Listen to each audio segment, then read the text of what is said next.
Stability versus democracy. Which is better? Some people say that you should have, like myself, that you should have a stable country that then becomes democratic. Others, like my co-host here, say that you should have a democracy even though it is not particularly stable.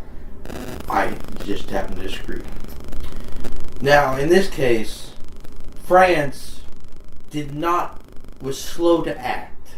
It did not jump up and say, no, Ben Ali you're not supposed to be doing this. They were very slow to respond to this. And actually, France did not actually respond to any sort of direction towards Ben Ali until he was about to land in France itself. They did not make any decision until he was actually about to land in France themselves. And then after that, that's when they did, no, you can't, you're a bad person, we'll make sure no suspicious money comes from France to help fund counter-revolutionary ideas. In my opinion, as I stated before, is that I would wish, to me, for a democracy to work, would be that the country should be stable, and then become a democracy. That even though I'm fine with it, that I just want the country to be stable, and so that we're not, because democracy adds some chaos into, and I'm just thinking that too soon after a revolution will just be too much chaos to accurately protect a democratic country's government from corruption and people trying to abuse their power. Where do you fit into this? Okay, so I'm in a very different boat. Call me a pie-in-the-sky idealist Wilsonian. I'm definitely a Wilsonian. And I very much disagree with that point of view. I'm much more of the opinion that it's really important to recognize and support the right of self-determination in these countries. And I would rather cast full support behind a democracy, even a non-functional democracy, or a democracy that goes a different direction than we would like, than behind any kind of political strongmen. I very much agree with Levine's point of view in his article that Obama should have used the Tunisian Revolution to jumpstart Arab democracy, and I really consider that a failure that we didn't cast more support behind this fledgling democracy in Tunisia.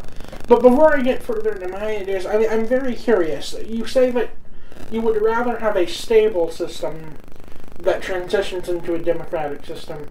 How do you propose you go about developing that stable system? Well, in Indonesia, when President Suharto was in power, even though later he was deposed because he became a repressive dictator, he created what I thought was a good idea, just difficult to put on paper. It was called guided democracy. Instead of having a fully fledged Congress or Parliament, it was a small council, each representing major parts and people of the country that talked together as a council and proposed laws and ideas. That's what I would wish for Tanzania to make it through this the post-revolution stage. And then once enough laws were passed and everything was stable, that's when I would transfer from a guided democracy to a democracy, to let the people have a bigger voice, so it's not all the power, it's not in a few people's hands. So, correct me if I'm wrong here, because the worst thing I could do, and the thing I don't want to do, is misrepresent your views when I try and summarize your position. But are you stating that through that rough transition period from a dictatorship to a democracy, you'd be okay with putting in a strong man in the country's government who could lead the country and ensure its stability? Yes, I would rather have one man that I want to actually do a U.S. president as inspiration. It's about Lyndon B. Johnson. Now, he was a true politician. He did whatever he needed to do to make sure what he wanted got done. This is what I would wish for the president or head of state for Tanzania, was that they made sure that what needed to be done got done and wasn't wasted about in politics or other people's own agendas. It wasn't lost in one man trying to line his pockets more than others. But my question then becomes, if you're advocating for a dictator operating under the guise of democracy in Tunisia, a strongman who controls the government by himself while acting like the country's a democracy, are you not just making a Ben Ali too? Is that going to bring stability if we know the Tunisian people have already revolted against that once? This is where, unlike in Ben Ali's case, I would have, in this case, France, because it was once the former metropole or parent or mother country of Tanzania, hold checks against the Tanzania president, or if that wasn't feasible, have a small committee or embassy there that did have checks that could veto or undo his power to stop any abuses of it. And then once it was time that the country was stabilized, help transition from a guided democracy to a democracy. But there aren't a lot of ways that a country like France can enforce that. I mean, you either go the route of military intervention or you look at economic sanctions. I don't think military intervention's the preferable option. And with the economic sanctions, if you destroy the economic basis of that regime to try and bring it under control, then aren't you promoting instability in the country? Doesn't that undermine your goal? Kind of. True.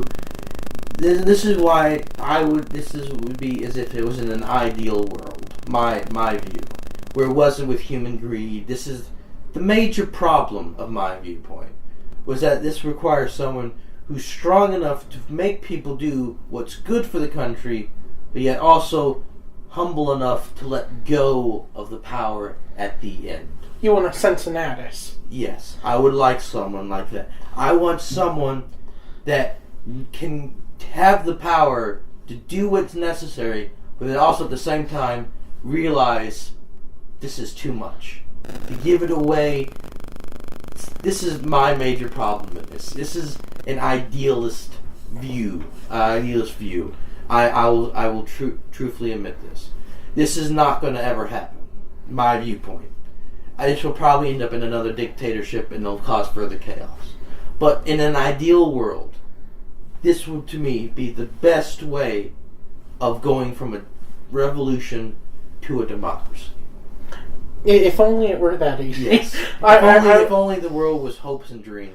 I would love that as well. But, I mean, I think it's good that you're recognizing that. And I agree, it'd be really nice if you could install someone to bring stability and then have them step down.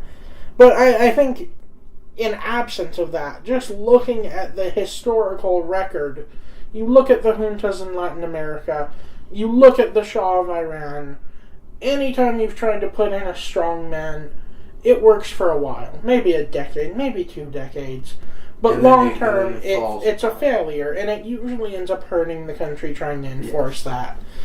And that's why I think, even if it's not a perfect democracy, it's more important that countries in the West and the Tunisian people themselves cast their full support behind this fledgling democracy in Tunisia.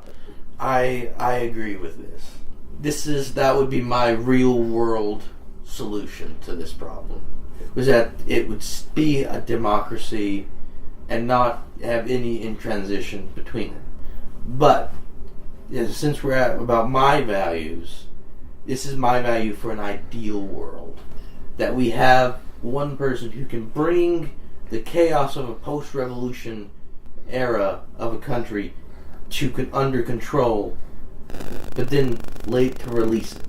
That has only happened once in history, where a Roman soldier left Senate, became a farmer, was voted in emperor for a war period, and left to go farm again. But that has happened in years and eras past. That was before humankind became greedy. And I'll certainly admit freely that my idea is not without its flaws and without its little idealism either. Certainly, in this unstable climate, this democracy could easily be hijacked. It'd be very easy for a terrorist group, an Islamist group, or even just your run-of-the-mill dictator to come and seize power in the midst of this chaos. I do agree. Which was why I would wanted a strong man to hold the reins and then to let go. But that is for, like I said, an ideal world. And in an ideal world, I could say we could cast support behind the democracy without any repercussions. But, I'm still, all in all, in favor of... I think it's more important to promote a true liberal democracy over making sure the country is stable because, again, I point to the historical record. Installing strongmen to make the country stable just does not work in the long term. I guess I agree, but this is just my opinion for an ideal world. Absolutely, and I think we can agree to disagree on that stance, certainly.